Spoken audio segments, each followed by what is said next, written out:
Hello everyone out there in YouTube land. I am the Scent Maven. Welcome back to my channel, Shopping in Scents. So today is a very sad day. We had a tremendous loss in the world of music. Andrew Fletcher, one of the co-founders of Depeche Mode, the keyboard player for Depeche Mode, passed away at the age of 60. News reports say that he died of natural causes. That is a very young age. And I have seen some videos that people have put up mourning the loss of Andrew Fletcher, but I don't feel like they come from a fan's perspective. So I'm not going to sit here and read you the biography of Depeche Mode and how they formed as a band and, all of that kind of stuff. I'm just going to tell you what they meant to me and why this is just a very, very sad day for all of us who love Depeche Mode and have enjoyed their music over the years. Now, also today, we lost Ray Liotta. It was an actor from Goodfellas who died, I think, at the age of 67. They're not saying the cause of death, but this is not about Ray Liotta. This is about Andrew Fletcher. So let me tell you about Depeche Mode and what they mean to me, and about Andrew Fletcher, who actually did meet in person, and what I think maybe will happen to the band now. So here's a little background. I told you I'm not going to read you a biography of Depeche Mode and how they were founded. So, but just the basic for you guys who just want a refresher. So Depeche Mode was founded back in 1980. The original band members were Vince Clarke, who went on to form Erasure. Vince Clarke, Martin Gore, who took over as the songwriter for the band. Then there is the lead singer of the band, Dave Gahan. I cannot stand when people mispronounce his name. It's not Gahan, it's not Gan, it's Gahan. So Dave Gahan is the singer. He later tried his hand at songwriting for the band. I have my thoughts on that. And then Andrew Fletcher was the keyboard player, and for a while, Alan Wilder was a member of the band. So basically, after the first album, Vince Clarke dropped out. He was the songwriter. Martin Gore took over as the songwriter. He is a prolific songwriter, a genius of songwriting. And so it was Martin Gore, Andrew Fletcher, and Dave Gahan. And then they took on Alan Wilder as a keyboard player. So they had two keyboard players. They had Martin Gore, who sings and songwrites, and then we had Dave Gahan as the lead singer. So there have been thoughts about what Andrew Fletcher's role in the band was. Was he just a keyboard player? So if you watch the documentary 101, it follows the band on their tour for the 101 album, and a reporter asked Andrew Fletcher, what do you do in the band? So he's like, Martin's the songwriter, Dave's the singer, Alan's the good musician, and I just bum around. So whether he was being, like facetious or just humble is hard to say. But he's been a mainstay in the band. After Alan Wilder left, the three key players, Martin Gore, Dave Gahan, and Andrew Fletcher, remained in the band, and they continued to tour as Depeche Mode. And they've had a number of amazing, amazing songs and albums. And they're not just a synth pop band from the 80s. They are so much more than that. I think a lot of credit for that goes to Martin Gore, but what they did, which is amazing, which nobody had done at that time. There were plenty of synth pop bands in the 80s, but what they did was they sampled sounds of like a bell ringing or a pipe hitting a pavement. They sampled sounds, they put it into their keyboard, and they made music using those sounds in addition to just like regular music, regular tones on the keyboard. So I know I'm kind of all over the place with this. But let me tell you how I discovered Depeche Mode. So I must have been, I don't even know what age. I was really, really young. I was a kid. And at that time, there was Blockbuster Video. Remember Blockbuster Video? Well, in Blockbuster Video, they would always have a movie or some video playing on the TV screens. And a lot of times when I went in, I guess, I don't know, the people working there, maybe they were Depeche Mode fans. They were playing a video of a concert called Live, The World We Live In. No, The World We Live In, Live and in Hamburg on the screens. And I heard this band for the first time. And I went over to the girl at the counter and I was like, who is that band? And I found out it was Depeche Mode. And I had been in love with their music ever since. In love with their music ever since. I met Dave Gahan when he released his solo album, Paper Monsters. There was not that much of a crowd, so I met him, then got online and met him again. I brought him a dozen roses. This was after he had gone through his whole drug overdose phase. We almost lost him, and he was coming back, and he was still a little bit, you know, he had recovered. He had gotten rid of the long hair from Songs of Faith and Devotion, and he, you know, I just remember meeting him, and I did get to talk to him because there, like I said, it wasn't a massive crowd. And I did get to talk to him, and it was, I don't want to say it was the dream meeting that I expected. It wasn't what I expected. He was a lot more timid and shy than he is on stage. The next time I got to meet Depeche Mode was when they were promoting Playing the Angel. Now, I have pictures of me and Dave Gahan and I, from that signing from Paper Monsters. But when I went to see them for Playing the Angel, they did not allow photographs. You were only allowed to get the CD cover signed. They had the three of them sitting there. It was Dave Gahan, then Martin Gore, then Andrew Fletcher. I got my CD signed, and I actually was able to get a magazine signed by Martin Gore. I know I'm going into the other members of the band more than Andrew Fletcher, but I'll get to him. I had them sign the CD cover, and I slipped this magazine in front of Martin Gore, and he didn't see it because he was distracted. He was looking around and whatever. And I always said if I met Martin Gore, I would have him sign the cover of this magazine from like 1984. And it was him wearing a leather dress, and he had this big poofy blonde hair. It was when they did the whole gender bending thing. And so I put the magazine in front of him, and Dave Gahan saw it and tapped Martin Gore on the shoulder. And Martin Gore looked down, and he could not believe. I guess maybe he was a little embarrassed of like how he used to dress back then, but he signed it for me. So I do have that magazine signed by him, and I have the CD cover signed by the whole band. I have to say that none of them seemed really enthusiastic to be there.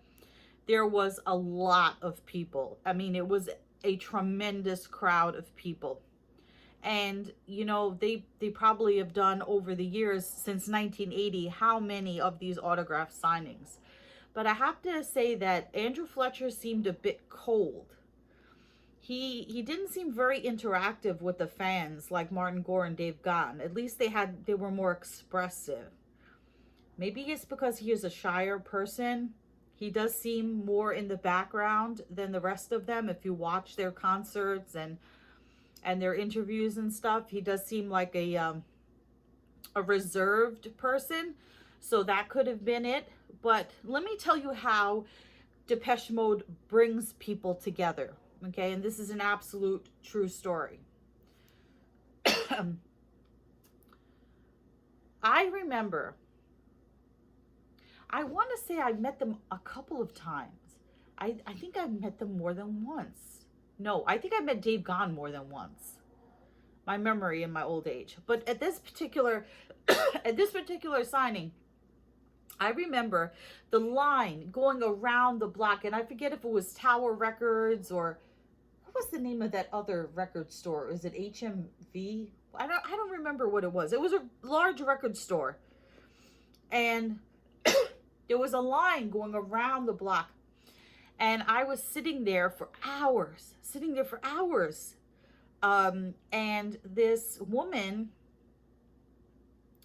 young woman, we were all young. She had some candy with her. She had like some Hershey Kisses or whatever candy she had. And she was giving candy to the people next to her and on the line as like little snacks and stuff. You know, don't take candy from strangers.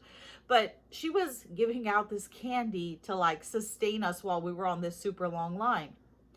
And so I got talking to her, and we started talking about Depeche Mode and how much we love them. And then she introduced me to her friend that she brought with her, and then we started talking, and then we've been like friends ever since. We still talk online on social media, and it brought us together. And we were just, it was so, I don't want to say it was like a kumbaya moment, but all of us Depeche Mode fans on that line, all of us waiting there to meet our idols, these amazing musicians and people.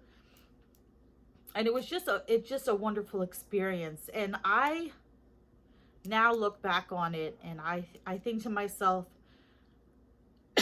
how lucky I was to get to meet them at that time, especially now that we look back, now that we reflect today about the loss of Andrew Fletcher. Now, I read that he was the glue that kept the band together.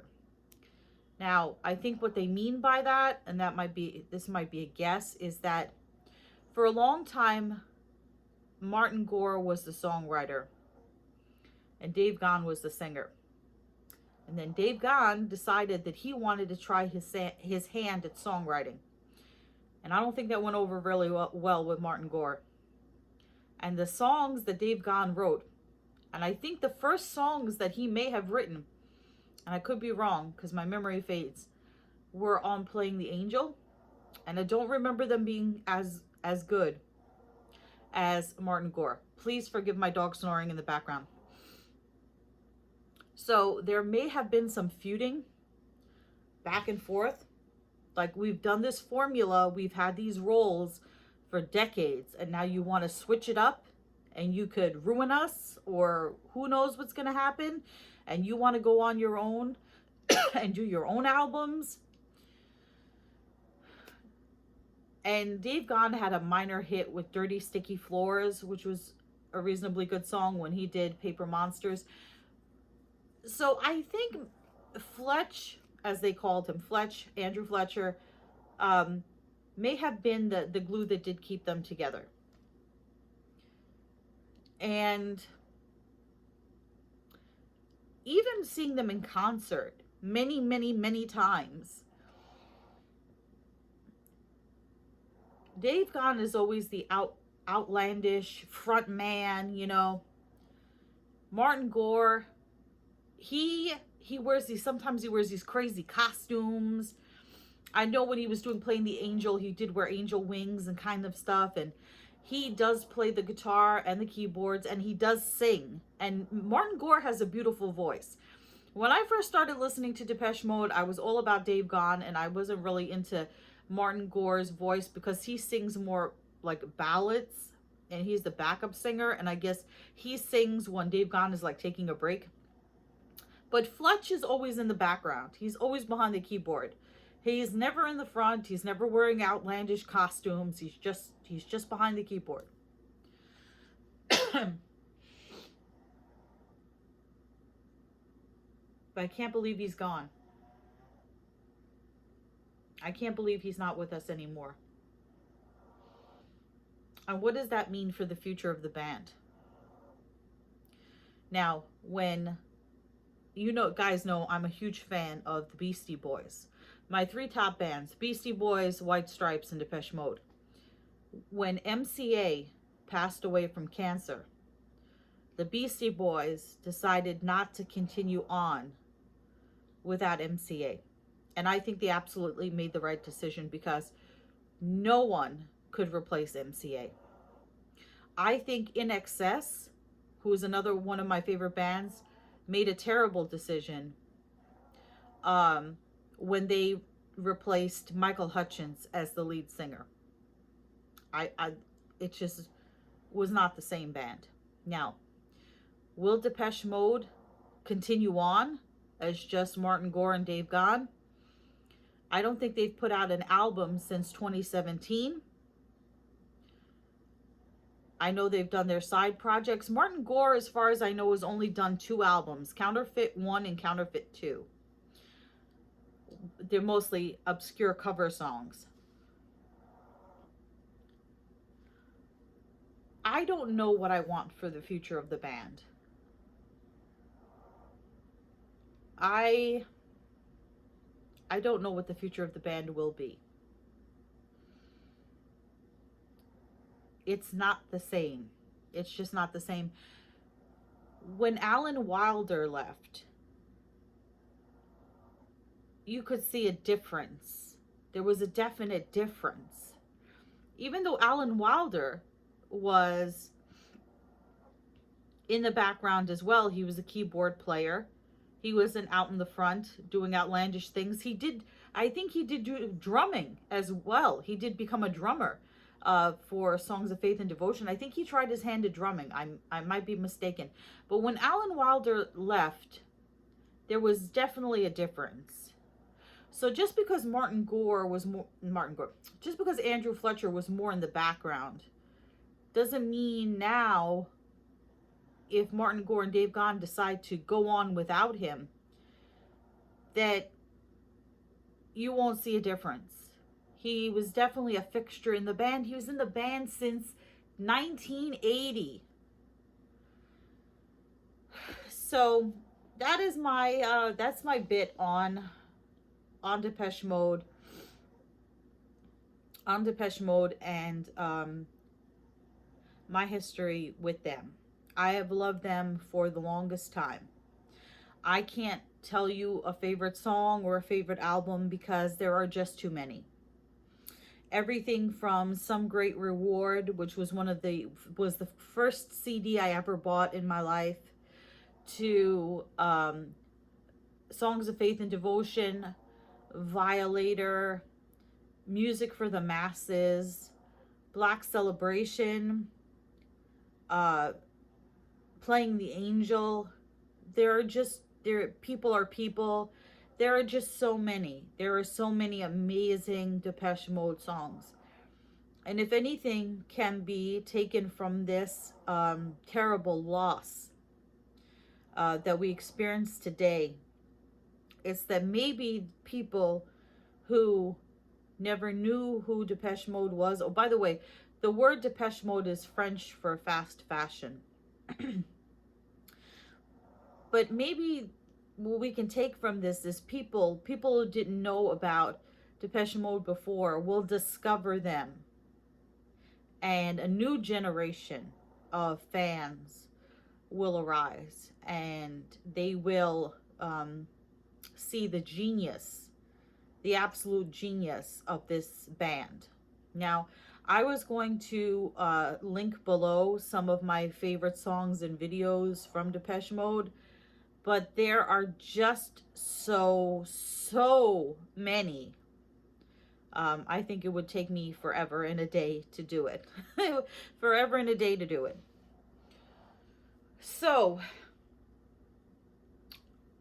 I definitely recommend that you listen to Depeche Mode. I definitely recommend listening to their earlier stuff, like Some Great Reward. Or just watch, if you want to see early Depeche Mode, watch Live the World We Live In and in Hamburg. Then watch the 101 documentary. Then watch Songs of Faith and Devotion live. And then continue on from there. Okay? So, Rest in peace, Andrew Fletcher. My heart goes out to you, to your family, to your friends, to your fans, to other Depeche Mode fans out there. We all mourn your loss. Today is a really sad day. So with that, I'm going to put up the statement that Depeche Mode put out, and maybe I'll do a follow-up video if they release more information or we find out what direction the band is going to take. And for now, goodbye everyone out there in YouTube land.